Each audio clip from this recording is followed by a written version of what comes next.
بچه‌های عزیز السلام علیکم. بود هوا رو دیدیش خیلی. اینه شاکی میبینی کو اینه. یه یارو تا ساکنین قشلاق ده لرون بلان.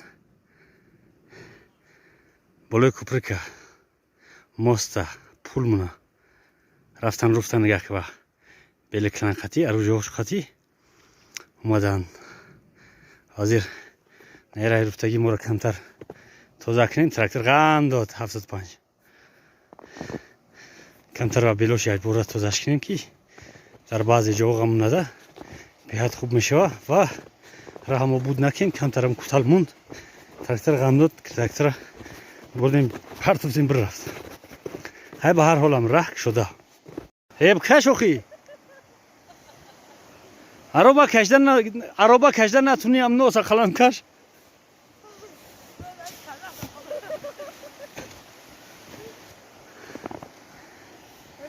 اینا ما هم راه یه رفتیم ده تکنیکه در خونه خواه ایزان کشده راه می رویم.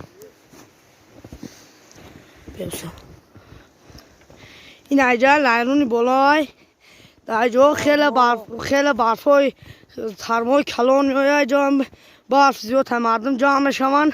این مردم هم برف بزن.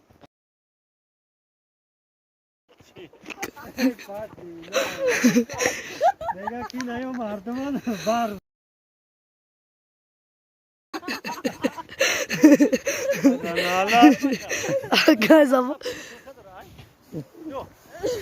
بچه های وقتی ها یکان در تاجیکستان نمیدن این وقت یه حال ما بشه و تو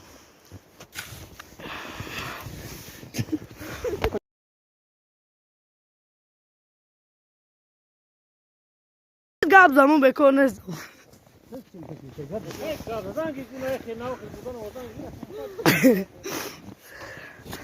شمکه داری؟ مردم سکار کار کرده ایسا؟ یا سوز کار مینن؟ امی رمضان هم دستاز کار مینن نه جمعونش استاز انتا شمکه که برو نامردک نو سازد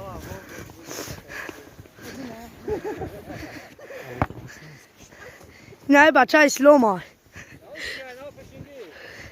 ای؟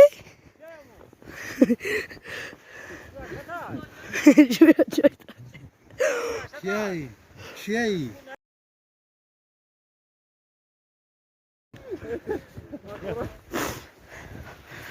تو نگاه که چند خبر فاسی نگاه که برفت چی؟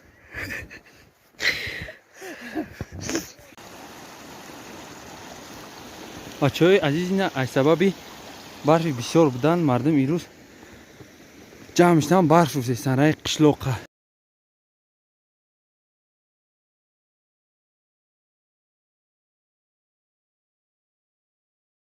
مردم 5-10 کس مردم قشلاق جمع شدن راه رفته استیم. برف پشتی همیشه 80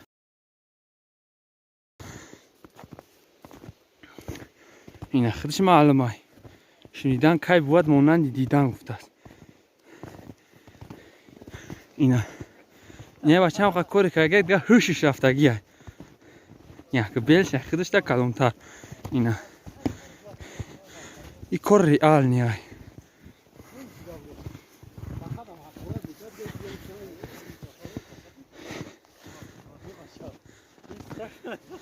اینا نه که رمضان یکی از بهترین کارگرای اینجا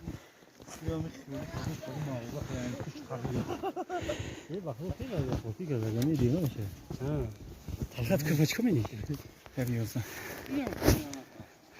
نه کمی کردم